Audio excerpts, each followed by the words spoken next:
questions. I spoke with the family regarding. Can you hold this one? Yes, sir. All right. I spoke with the family regarding family? the family that owns the property. Okay. Okay, the first thing they do is they're alleging that this is still held up at court. So I spoke with the county attorney's office, so they kind of explained it. Okay. Basically, they said there's two statutes this falls under, state and federal, and that this was expedited to meet the needs of the federal government in terms of the timing issue when it comes to the procurement process. Can you comment to that?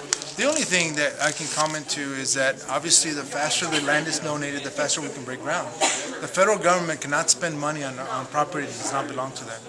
As part of the presidential permit and the laws that are in there, it says clearly that the land is going to be donated by the county to the federal government.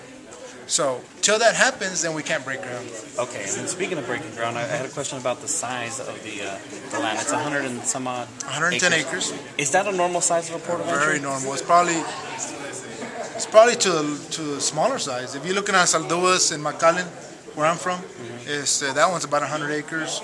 If you look at Donna, that's about 76 acres. If you look at Nogales, that's probably one of the biggest ones.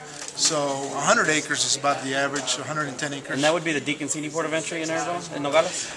There's only one in Nogales, yes, right? but I don't know exactly the square footage or the property size because it's out of my region, but I know it's one of the biggest port of entries. Okay, so my question is, what does that actually cover? Because I have pretty good knowledge of the Nogales Port of Entry, and as soon as you come across, you're in commercial area right there. So what area? What happens is a lot of, for example, this one right here is going to eventually have we think enough commercial traffic to expand in the future. So you need to have enough room. And like I said in my public comments, is that you always have to take. The federal government and GSA is in charge of making sure that our federal partners of CBP, they do their job. We got to give them enough room to do their job. And what does that mean? If they have confiscate vehicles, if they have to work and do extra things while they're doing their mission, then we need to do that for them. Okay, so once you guys purchase the land and once you build... We don't purchase land. Once the property is acquired, whichever legal means that is, and the port of entry is built, is any of that property that was taken by eminent domain then given or sold for commercial purposes? Not the 110 acres that are donated to the General Services Administration. That is not commercially built. That is, what we're going to do there is going to be a building for the federal government to do their mission, and that's to check people that are coming northbound and making sure that those that want to work are properly documented and those type of things. Okay, I guess I'm trying to really get an understanding of 100 some odd acres because the ports of entry here aren't that big. CBP has to do their job. The Federal Department of Transportation has to do their job. The Texas Department of Transportation also fills one of the buildings. They have to build property there too. So there's different buildings within the acreage that happens. Okay, so here in metropolitan El Paso, that's kind of spread out. So because that's not spread out over there, that's concentrated. What's the acreage in Boda and those here? I'll find out. But Boda's always been we need to expand Boda. But if you look at Boda now, we're landlocked. Okay. And that's the problem.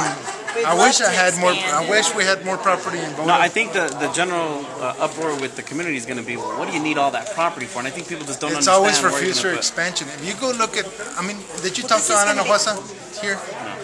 Talk to her about Boda and ask her, if you had an opportunity, without me calling her, you talk to her on your own and say, what could you do at Boda to make it better? We're landlocked. Okay, so what I'm hearing, though, is that you're going to have an X amount of space needed for the actual port of entry, and then the rest is going to be needed for office future space expansion. It's office space, future expansion. We got Texas Department of Transportation. You also got to note that this is commercial as well as non-commercial.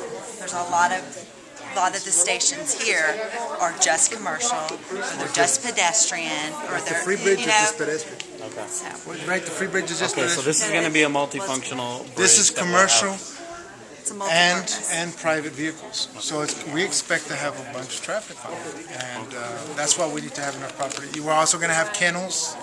We built kennels for Customs and Border Protection to making sure they have the kennels for the dogs and all that. We need office space for the officers to do their job. What I would recommend is ask Ms. Hinojosa to give you a little tour of one of her port of entries, and ask her, hey, do you really need the acreage and what for, and she'll explain to you in detail. All right, fair enough. We build to the specifications of the Customs and Border Protection. Okay. We don't say, hey, Customs or Border Patrol or DEA or FBI. That's what we do. This is yours and this is how we're going to build it. No, we build it to their specs. Fair enough. Okay? Thanks a lot. Nice meeting you. Nice meeting you. Okay. Call Roger Meyer. Thank you so much. Okay. Nice meeting you. Good to meet you too. Okay. I will do so. Thank you so much. I appreciate it. Thank you.